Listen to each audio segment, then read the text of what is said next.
Imagine a warm and quiet evening. The sun slowly sinks behind distant hills, and its soft golden light touches the calm waters of the Tiber River. The air is still, only the gentle sound of flowing water can be heard. There are no marble temples here yet, no great palaces, no crowded forums filled with voices. Instead, there are simple huts made of wood and clay. Small fires burn nearby, sending thin streams of smoke into the evening sky. People move slowly, unaware that they are standing at the very beginning of one of the greatest stories in human history. This is where Rome begins. Not with glory, not with conquest, but with survival. The earliest Romans did not dream of empire. They worried about food, about safety, about the next winter. Their world was small, and danger was always close. Floods threatened their homes. Nearby tribes competed for land. Every season brought uncertainty. Yet in this difficult place, a unique character slowly began to form.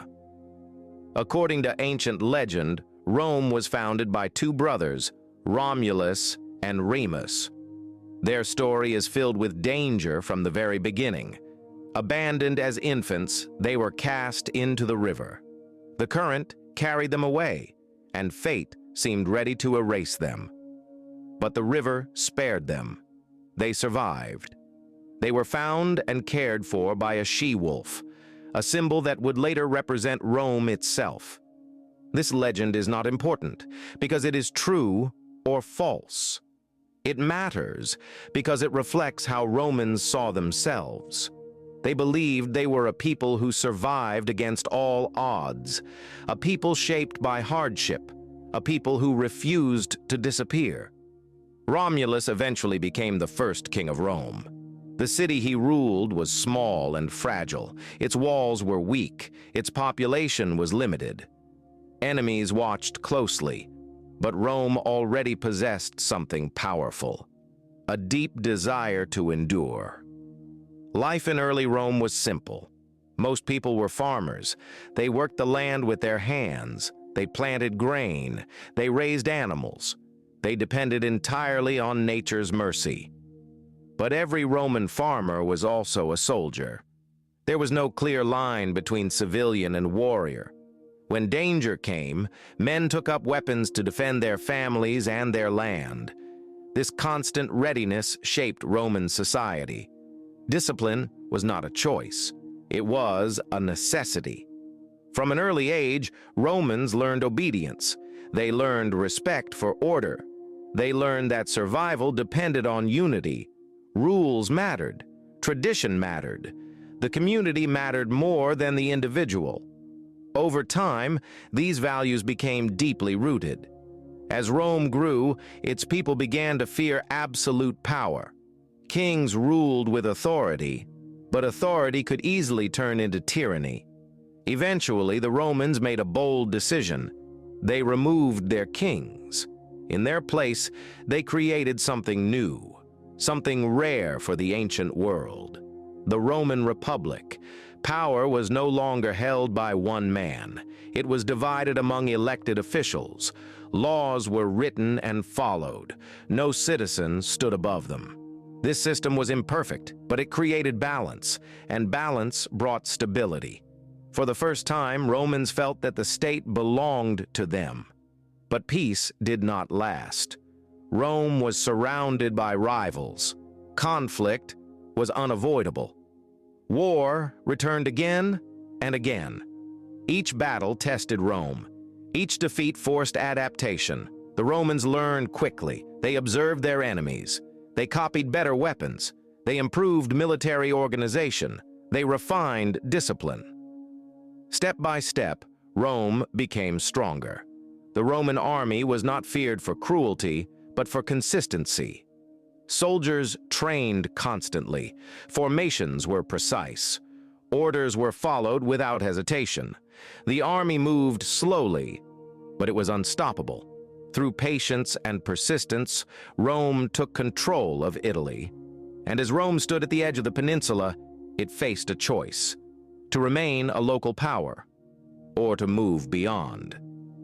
Quietly, almost without realizing it, Rome chose expansion. And with that choice, its destiny changed forever. Rome did not begin as a great empire. Its story started quietly, among hills and rivers, with small villages built by farmers and shepherds. According to legend, Rome was founded in 753 BC by Romulus, after a long journey filled with danger, exile, and fate. Whether the story is true or not, it reflects something important about Rome. From the very beginning, it saw itself as chosen by destiny. In its earliest years, Rome was a monarchy. 7 kings ruled the city, shaping its laws, religion, and social order. Some were wise and fair, others harsh and proud. But the Romans learned an important lesson during this time. They deeply disliked absolute power in the hands of one man. In 509 BC, the Roman people expelled their last king. They swore never again to be ruled by a monarch. From this moment, Rome became a republic, a state governed not by a king, but by laws, councils, and elected officials. The Roman Republic was not a democracy in the modern sense. Power belonged mostly to wealthy families known as patricians. Ordinary citizens, called plebeians, had fewer rights and little influence at first. But over time, through protests, negotiations, and reforms, plebeians slowly gained more protection and representation. This balance between social classes became one of Rome's greatest strengths. Instead of collapsing under internal conflict, Rome learned how to adapt. It created laws, courts, and political offices that allowed disagreements to be managed rather than ignored. While other ancient cities focused on trade or culture, Rome focused on discipline and organization. Its citizens believed deeply in duty: duty to family, duty to the state, and duty to the gods. Military service was considered an honor, not a burden. As Rome grew stronger, it began expanding beyond its city walls. Nearby tribes were defeated or absorbed. Allies were offered protection in exchange for loyalty. Step by step, Rome extended its influence across the Italian peninsula. What made Rome different was not just its army, but how it treated the defeated. Many conquered people were allowed to keep their local customs. Some were even granted Roman citizenship over time. This policy turned former enemies into partners, and partners into Romans. By the 3rd century BC, Rome controlled most of Italy, but its ambitions did not stop there. Across the sea lay Carthage, a powerful trading empire in North Africa. The clash between Rome and Carthage would change the course of history. The Punic Wars were long, brutal, and exhausting. For decades, Rome faced one of its greatest threats: the Carthaginian general Hannibal. He led his army across mountains and ice, bringing war directly to Roman lands. Rome suffered terrible defeats. Cities were destroyed. Armies were lost. Yet Rome refused to surrender. Instead, it adapted again. New generals rose. New strategies were formed. Slowly, patiently, Rome turned the tide. When Carthage was finally defeated, Rome emerged as the dominant power of the Mediterranean world. It now controlled vast territories, enormous wealth, and countless peoples. But victory came with a hidden cost. As Rome expanded outward, problems grew within. Wealth flowed into the hands of the few. Small farmers lost their land. Soldiers returned home to poverty and unrest. The Republic, designed for a small city-state, struggled to govern a growing empire.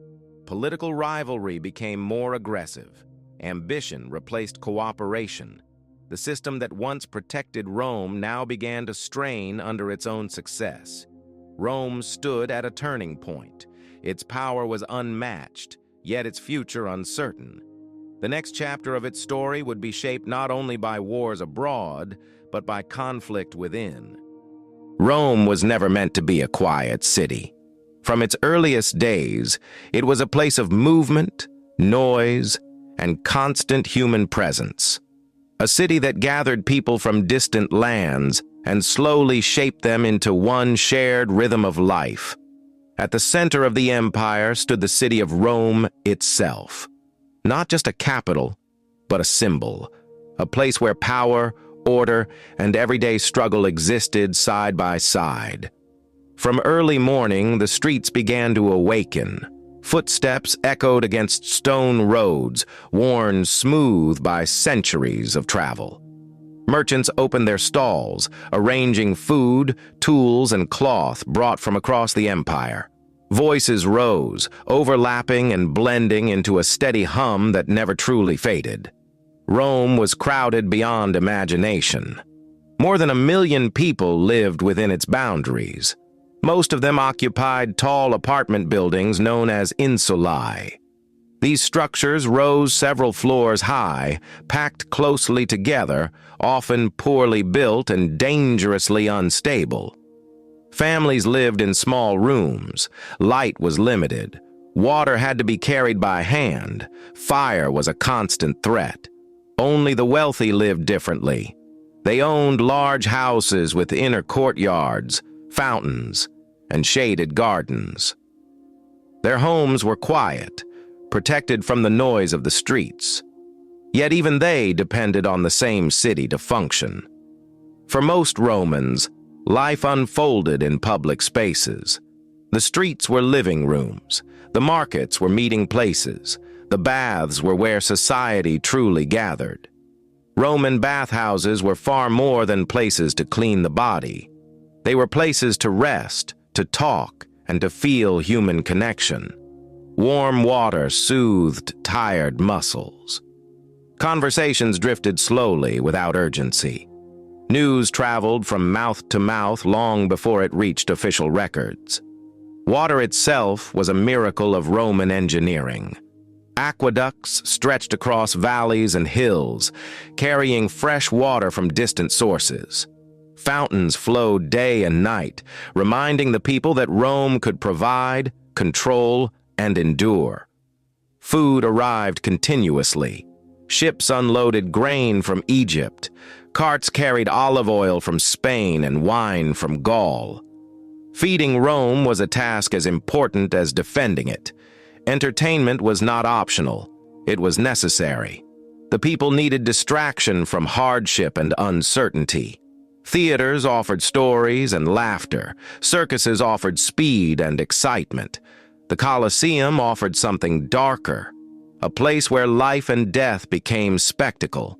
Crowds gathered, cheering, watching, forgetting themselves for a moment in the roar of the arena. Some attended for pleasure. Others attended out of habit. The games were believed to maintain order, to keep the population occupied, to remind everyone of Rome's power. Religion surrounded every part of daily life. Gods were present in homes, on street corners, and in grand temples rising above the city. Romans believed the gods watched constantly, influencing success, failure, and fate. Faith was practical, not emotional. Prayers were exchanged for protection. Offerings were made for good fortune. Rituals marked beginnings and endings. Yet beneath the appearance of order, Rome remained fragile. Fire spread quickly through wooden buildings. Disease moved silently through crowded neighborhoods. The city survived through constant control and careful balance. Rome was magnificent. Rome was restless. A city always close to chaos, held together by law, tradition, and belief. And for centuries that balance held. While the city of Rome stood at the heart of the empire, most Romans never saw its grand forums or towering monuments. Their lives unfolded far from the capital, in provinces that stretched across mountains, deserts, forests, and distant shores. These lands were different in climate, language, and tradition, yet all were connected by the same system of rule. Rome did not erase local cultures. It absorbed them, slowly weaving them into a larger whole. Roman roads reached places that had once been isolated and forgotten. Stone by stone, they connected villages to cities, cities to provinces, and provinces to Rome itself. Along these roads traveled soldiers, traders, officials, and messengers, carrying news, goods, and the presence of the empire. Life in the provinces followed a calmer rhythm. Most people worked the land. They rose with the sun and rested with the evening light. Fields of grain, vineyards, and olive groves shaped the landscape. The seasons, not politics, determined the pace of life. Villages were small and close-knit. Everyone knew one another. Traditions passed quietly from generation to generation. Festivals marked harvests and religious days. Life was simple but familiar. Roman rule brought both order and burden. Taxes were collected regularly. Local leaders answered to Roman governors. Law courts followed Roman principles, even when spoken in different tongues. For some, Roman rule meant opportunity. Trade expanded. Markets grew. Local goods reached distant lands. A farmer in Gaul could sell wine to a merchant bound for Rome. A craftsman in Asia Minor could find customers across the sea. Cities in the provinces began to change. Stone buildings replaced wood. Bathhouses appeared. Forums formed at the center of civic life. Roman architecture slowly reshaped the landscape. Yet not all welcomed these changes. Some resisted Roman customs. Others felt the weight of foreign rule. Rebellions flared from time to time, only to be suppressed by the steady presence of the legions. The Roman army was always near, not just as a force of war, but as a reminder of authority. Fortresses stood along borders. Soldiers built roads, bridges, and walls. Many soldiers settled in the provinces after their service ended. They married local women. They raised families. Over time, Roman and local identities blended together. Religion in the provinces reflected this mixture. Local gods were worshipped alongside Roman ones. Temples stood side by side, symbols of coexistence rather than conflict. Slowly, quietly, the empire became less Roman in appearance and more universal in character. What mattered was not where a person was born, but whether they lived under Roman law. For centuries, this system worked. It brought peace to vast lands. It allowed cultures to survive within a shared structure, but such balance required constant care. When attention weakened, distance grew dangerous, and the far edges of the empire would one day feel very far away indeed. For a long time, the Roman Empire appeared strong and unshakable. From the outside, its power seemed permanent, almost eternal. But beneath this surface of order and confidence, small changes were already taking place. These changes were not sudden. They did not arrive with fire or invasion. They came quietly, hidden in daily decisions, slow shifts in leadership, and the growing distance between the rulers and the people. After the long peace of the Pax Romana, the empire began to lose its sense of direction. Emperors followed one another quickly. Some ruled wisely and carefully. Others ruled briefly, leaving confusion behind them. The problem was not a lack of power. It was the lack of stability.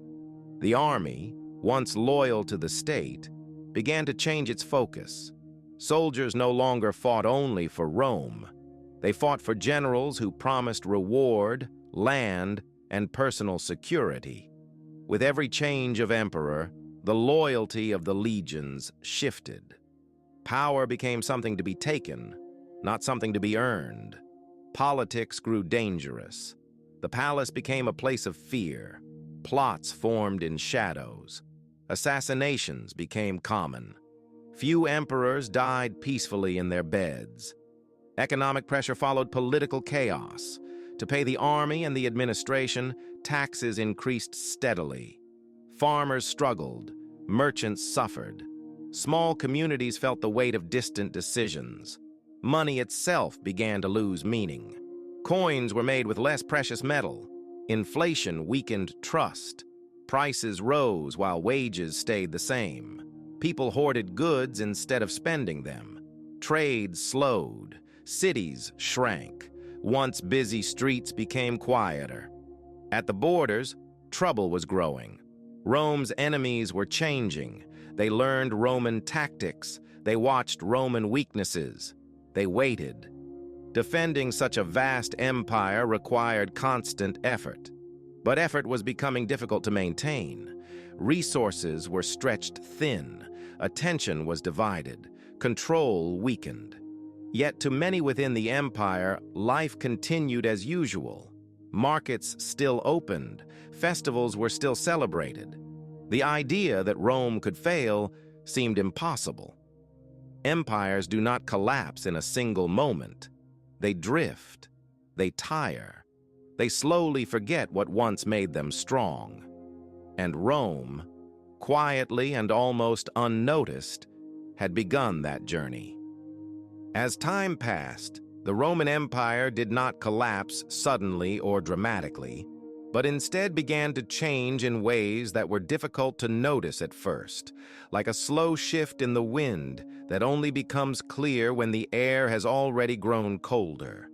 Generations were born into a world where Rome had always existed, where its roads seemed endless, its laws unbreakable, and its authority unquestioned. And because of this, very few people imagined a future without it. Yet the empire was growing tired.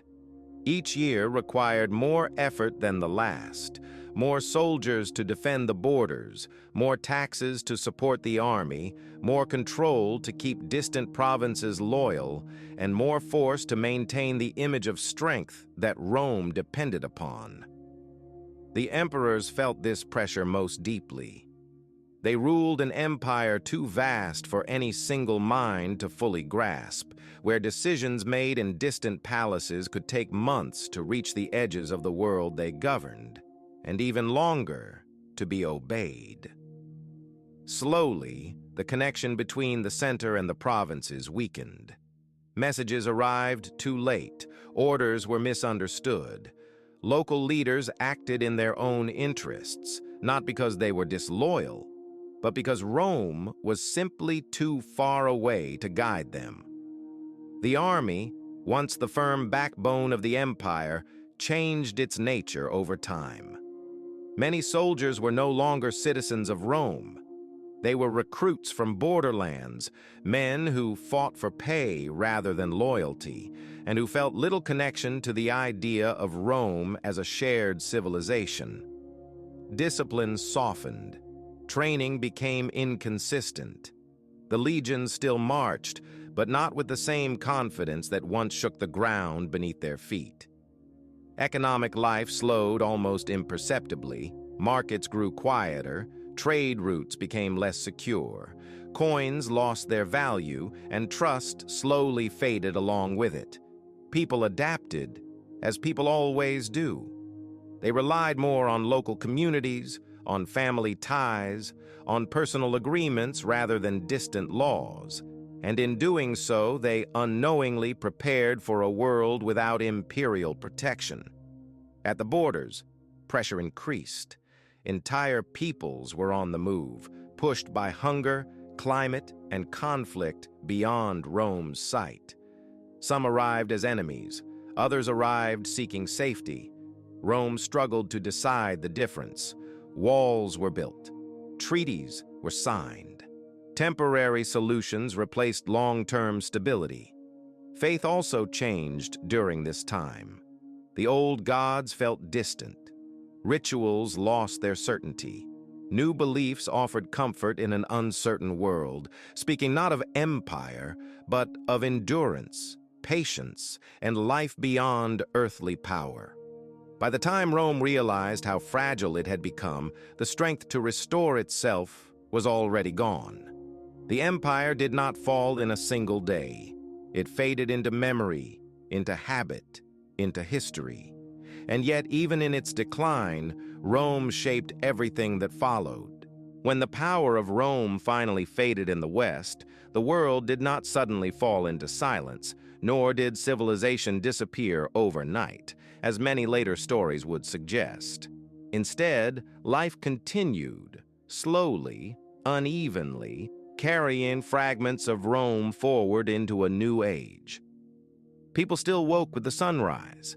They still worked the land, still gathered around fires in the evening, still told stories of the past, even as the great structures of empire quietly lost their meaning. The roads remained. Stone paths stretched across hills and valleys, sometimes cracked and broken, sometimes still strong enough to guide travelers long after the legions had vanished. Merchants followed them. Pilgrims followed them. Memories followed them. Roman law did not disappear.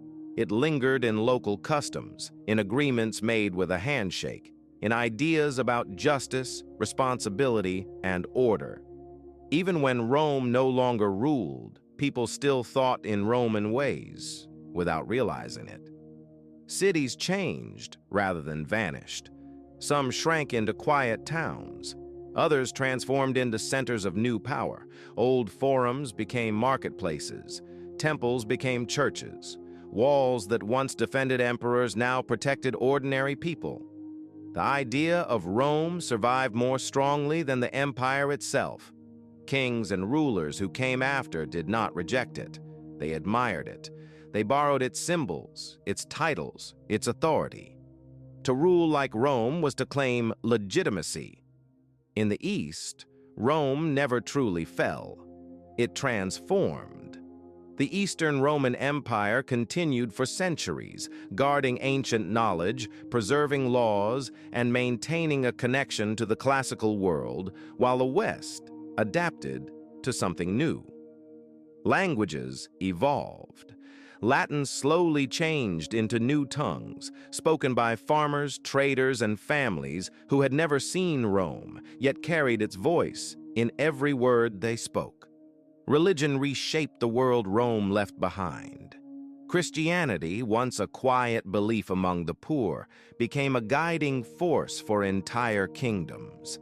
Its teachings filled the space once occupied by imperial authority, offering meaning where power had failed. Yet Rome's greatest legacy was not found in stone or scripture. It lived in systems, in the idea that vast lands could be connected, that law could rise above individuals, that order, though fragile, was worth striving for. The fall of Rome taught a lesson without speaking it aloud. No civilization is eternal. No power lasts forever. Strength must be renewed and balance must be protected. Empires rise when they serve the many. They fall when they exist only for themselves. Rome reached extraordinary heights. It united cultures. It built wonders. It shaped history more deeply than most civilizations ever would. And when it finally released its grip on the world, it did not vanish. It became the foundation for everything that followed. Even today, when roads are planned, when laws are written, when nations imagine themselves as something greater than tribes or cities, they echo ideas first tested by Rome. The empire is gone, but its shadow remains long and quiet, stretching across centuries, reminding us that greatness is not defined by permanence, but by influence. And so, as the night grows deeper and the world grows still, the story of Rome continues, not as an empire of armies and emperors, but as a memory carried forward through time. As the centuries moved forward, slowly and quietly, without ceremony or announcement, Rome did not disappear in a single moment, but instead faded the way evening light fades from the stones of an old road, leaving behind warmth, memory, and a sense that something vast had once passed through this place. Long after the banners were lowered, long after the legions stopped marching, long after the voices of emperors fell silent, the idea of Rome continued to breathe beneath the surface of the world, shaping how people thought about power, order, law, and belonging, even when they no longer remembered where those ideas had begun. Time moved on, as it always does, carrying generations with it, smoothing the sharp edges of history, turning battles into stories and turning names once spoken with fear or reverence into distant echoes, barely louder than a whisper, yet never fully gone. In the quiet spaces between centuries, Rome became something different, no longer an empire of stone and steel, but an empire of memory, of structure, of habits passed from one age to the next, woven so deeply into civilization that separating them became impossible. Roads continued to follow Roman paths, laws continued to reflect Roman logic, cities continued to grow according to Roman design, and people, without realizing it, continued to live inside patterns first imagined thousands of years ago. And so, as night settles gently over history, and the world slows its restless movement, Rome remains not as a conqueror, not as a ruler, but as a quiet presence, resting beneath the surface of time, patient and enduring, waiting to be remembered again. Rome did not collapse in a single dramatic moment, and it did not disappear with fire and noise, as many imagine when they think about the fall of great empires. Instead, Rome faded slowly, like a distant light at the edge of the horizon, growing weaker not because it was defeated all at once, but because it had grown tired, exhausted by centuries of ruling the world. By the 4th century, the Roman Empire was still vast on maps, still powerful in memory, still respected in name, yet something deep inside it had changed. The rhythm of Roman life was no longer steady. The confidence that once defined Rome had been replaced by caution and sometimes by fear. Cities that had once been full of voices became quieter. Markets still existed, but trade moved more slowly. Roads still stretched across the empire, but fewer people traveled them with purpose or hope. Rome had not lost its knowledge, nor its laws, nor its traditions, but it had begun to lose belief in itself. For centuries, Romans believed that their empire was eternal, that Rome was chosen by fate, protected by the gods, and destined to rule forever. This belief had been stronger than walls, stronger than armies, stronger even than emperors. But when belief fades, even stone begins to crack. The army, once the heart of Roman strength, was no longer the same force that had conquered the Mediterranean world. Legions still marched, still carried shields and standards, still swore loyalty, but that loyalty had changed its direction. Soldiers no longer fought for Rome as an idea. They fought for generals, for payment, for survival. Service became a job, not a calling. Foreign mercenaries filled the ranks. They brought skill and courage, but not devotion. Rome paid them to defend borders that Romans themselves no longer wished to protect. At the edges of the empire, pressure never stopped. Tribes moved slowly, steadily, pushed by hunger, climate, and conflict. Some came as enemies, some came asking for land, some came simply looking for safety. Rome, once confident and commanding, now negotiated. It compromised. It allowed settlements within its borders, hoping control could be maintained. Sometimes it worked. Often it did not. Inside the empire, life became harder for ordinary people. Taxes rose year after year. Coins lost value. Savings disappeared. Trust in government weakened. Farmers abandoned land they could no longer afford to work. Cities shrank as people moved away, seeking simpler lives in the countryside. Public buildings fell into disrepair. Baths closed. Forums emptied. The grand Roman world began to feel distant, even to those living inside it. At the same time, faith transformed the empire. Christianity, once persecuted, had become dominant. It offered comfort, hope, and meaning in a world that felt increasingly uncertain. People looked beyond the empire for salvation, beyond emperors, beyond Rome itself.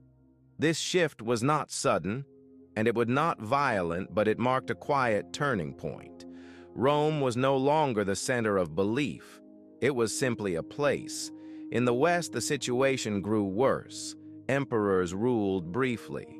Some lasted months, some weeks. Power changed hands through force, not legitimacy. The title of emperor remained, but its authority weakened. In the year 476, a moment often remembered as the end, a Roman emperor was removed from power. There was no great battle, no final speech, no collapse of walls. Life continued the next day much as it had the day before. And yet, something irreversible had happened. The Western Roman Empire was gone.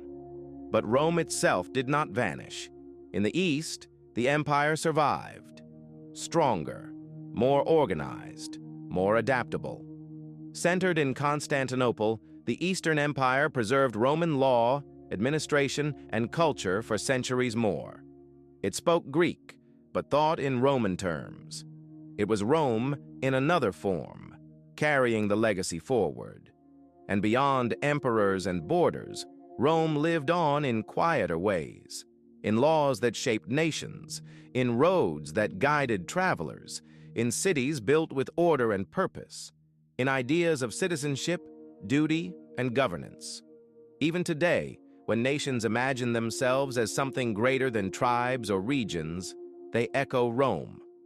When laws are written, when roads are planned, when power is organized, the shadow of Rome remains. Rome fell, not as a failure, but as a lesson, that no power is permanent, that greatness must be cared for. That belief matters as much as strength. And so, as night deepens and the world grows quiet, the story of Rome does not end. It rests, carried forward through time, through memory, through the civilizations that followed, whispering a simple truth. Even the greatest empires are human creations, and like all human things, they must one day change. Long after the Western Roman Empire disappeared from maps and titles, long after emperors stopped ruling from Rome itself, the world continued to live inside the quiet structure that Rome had built. Because Rome was never only walls and armies, it was a way of organizing reality, a system of thinking, a rhythm of life that did not vanish when power faded, but slowly settled into the foundations of future civilizations, shaping how people governed, traveled, traded, believed, and even imagined authority and order. In the centuries after the fall of the Western Empire, many people did not even realize that Rome was gone, because daily life did not suddenly collapse. Farmers still worked their land, merchants still traveled familiar roads, cities still stood where Roman planners had placed them, and laws continued to be applied by local authorities who had once served Rome and now simply served whoever ruled in its place, using the same structures, the same rules, the same habits, inherited almost unconsciously from a world that no longer officially existed. The Eastern Roman Empire, which modern historians would later call the Byzantine Empire, never believed Rome had fallen at all, because to them, Rome was not a city in Italy. It was an idea embodied in law, administration, and imperial authority centered now in Constantinople, a city designed to be strong, wealthy, and defensible, standing between Europe and Asia, controlling trade routes, seas, and cultures, allowing Roman traditions to survive for nearly 1,000 more years beyond the collapse of the West. In Constantinople, emperors still ruled as Romans, armies still marched under Roman banners, taxes were still collected using Roman systems, and courts still judged cases using Roman law, refined and adapted, but clearly descended from the same legal mind that once governed the Mediterranean world, proving that Rome's strength had never truly been in conquest alone, but in its ability to organize complexity and maintain control over diversity. While the East endured, the West fragmented, not into chaos, but into smaller worlds built on Roman foundations, kingdoms ruled by former generals, tribal leaders, and local elites who adopted Roman titles, Roman law, Roman dress, and Roman authority symbols. Because even those who defeated Rome wanted to appear Roman, understanding instinctively that legitimacy came not from force alone, but from continuity with the past. The Church became one of the strongest carriers of Roman legacy, not only spiritually but administratively, as bishops replaced governors, dioceses replaced provinces, and Latin remained the language of learning, law, and ritual, allowing Rome's intellectual structure to survive even when its political structure dissolved, binding Europe together through shared belief and shared memory. Roman roads continued to guide travelers for centuries because no one could build better ones for a very long time, and cities built around Roman forums became medieval towns, then modern cities, growing layer by layer around stones laid by Roman engineers who never imagined their work would outlive their empire by millennia. Roman law shaped concepts of property, contracts, citizenship, and justice, becoming the backbone of legal systems across Europe and beyond, influencing how societies define rights and responsibilities, how disputes are resolved, and how authority is limited, reminding future generations that power must be structured, recorded, and restrained if it is to endure. Even the idea of empire itself, the dream of uniting vast lands under a single order, was inherited from Rome, inspiring later rulers, from medieval emperors to modern states, to imagine themselves as successors, whether consciously or not, repeating Rome's ambition while also repeating its mistakes. Rome's story is therefore not only about rise and fall, but about transformation, about how power changes shape without disappearing, how influence becomes invisible but remains present, guiding actions, expectations, and institutions long after the original source is forgotten. When modern people look at governments, they see ministries, laws, borders, taxes, citizenship, armies, infrastructure, and bureaucracy, all concepts refined by Rome, all born from centuries of trial, error, success, and failure, making Rome not just a historical empire, but a living ancestor of the modern world. Yet Rome also left warnings, written not in books alone, but in ruins and records, showing how inequality can weaken unity, how endless expansion can exhaust resources, how loyalty bought with money fades faster than loyalty earned through shared purpose, and how belief in permanence blinds societies to necessary change. Rome teaches that strength must be balanced with flexibility, that tradition must adapt, and that power must serve more than itself if it hopes to survive beyond generations. Lessons repeated throughout history by those who listened When the Western Roman Empire finally faded from political existence, life did not suddenly collapse into darkness, and the world did not awaken to chaos overnight, because Rome had ruled for so long that its systems had become invisible, woven into everyday life so deeply that people continued to live inside them without fully realizing their origin, walking on Roman roads, obeying Roman laws, trading in Roman cities, and speaking languages shaped by Roman words and grammar. In the former provinces of the empire, new rulers appeared, kings and warlords who carried unfamiliar names yet ruled familiar lands, often from Roman cities using Roman titles, supported by Roman administrative habits, because even those who replaced Rome found that ruling without Rome's structure was nearly impossible, and so they borrowed what remained, preserving order not through innovation, but through inheritance. Villages grew where Roman estates once stood, towns developed around abandoned forums and baths, and churches rose within former basilicas, slowly transforming Roman public space into medieval society, not through destruction, but through adaptation, as old stones found new purposes and old traditions gained new meanings. The Roman road network continued to guide merchants and travelers for centuries, because no one could match its durability or logic, allowing trade to survive even in times of political fragmentation, keeping distant regions connected long after central authority had disappeared, proving that infrastructure can outlive the power that creates it. Latin, once the language of empire, transformed rather than vanished, evolving into new tongues spoken by ordinary people while remaining the language of scholars, law, and religion, ensuring that Roman thought continued to shape how people reasoned, record history, and understand authority.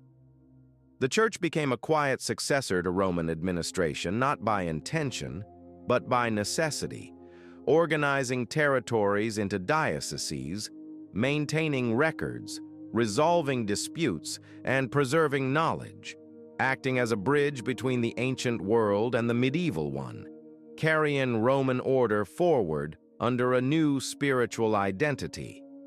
Meanwhile, the Eastern Roman Empire continued its existence, resilient and adaptive, defending its borders, refining its laws, and preserving Roman statecraft, serving as a living reminder that Rome had not truly fallen everywhere, but had shifted its center, maintaining continuity where conditions allowed survival. For centuries, Constantinople stood as a beacon of Roman endurance, blending tradition with innovation, guarding ancient texts, and influencing neighboring cultures, ensuring that Rome's legacy remained active rather than merely remembered. The world after Rome was not a world without Rome, but a world shaped by its absence and presence at the same time, learning to function without imperial command while relying on imperial foundations, moving forward slowly, unevenly, but never entirely leaving Rome behind. As generations passed, memory softened into legend, and Rome became both a historical reality and a symbolic ideal, representing order, greatness, and loss, shaping how people understood the past and imagined the future. Rome's shadow stretched across centuries, influencing rulers who sought legitimacy, cities that copied its layout, and laws that echoed its logic, demonstrating that power can fade, but influence can endure far longer. And so, in the quiet centuries that followed its political end, Rome continued to live, not as an empire of soldiers and emperors, but as a framework for civilization itself, guiding societies forward through habit, memory, and inherited structure, preparing the world for what would come next.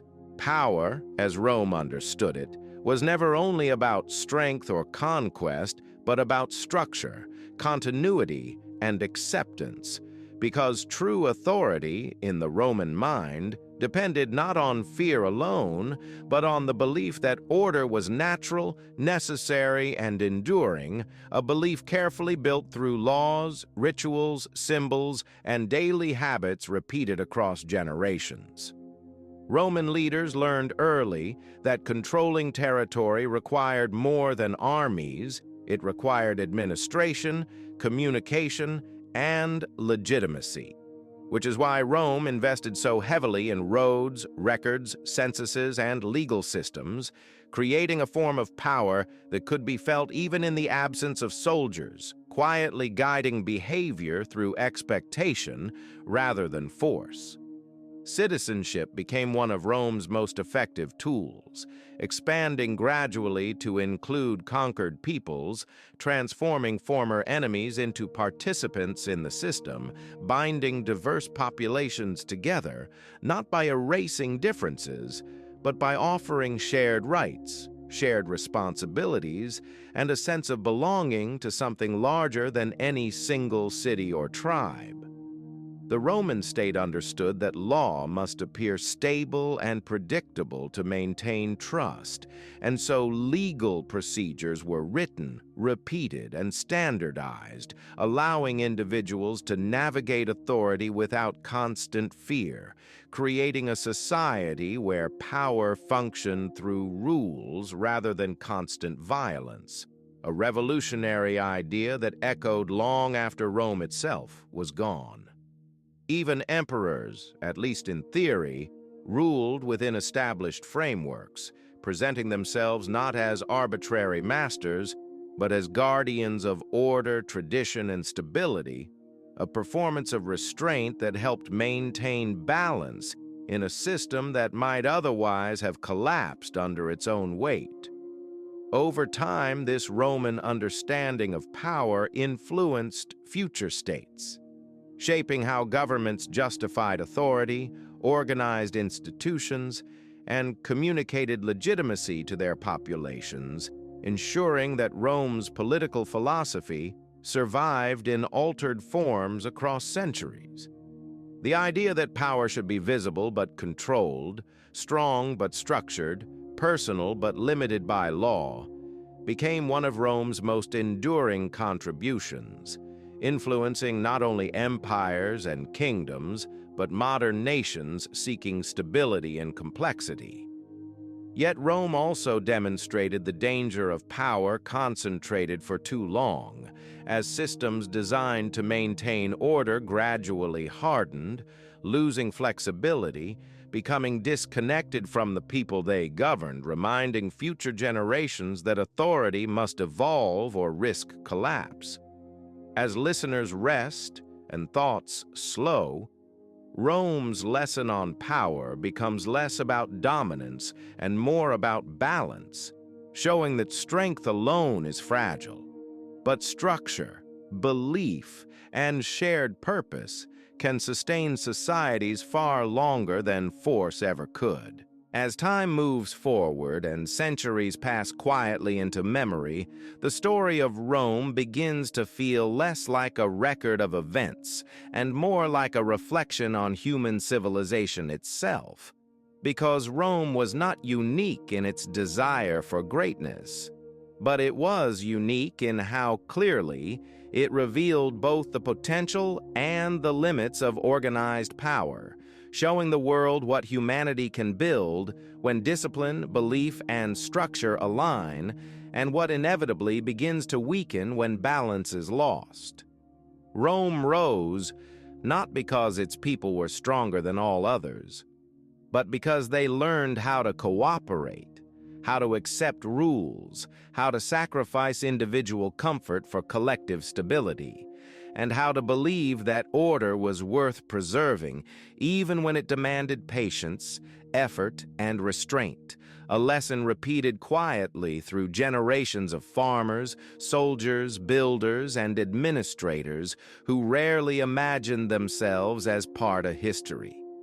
For a long time, Rome succeeded in something rare, creating a shared identity among millions who had never met, uniting distant lands not through constant force but through habit, expectation, and the slow normalization of authority, until being Roman became less about birthplace and more about participation in a system that promised predictability in an uncertain world.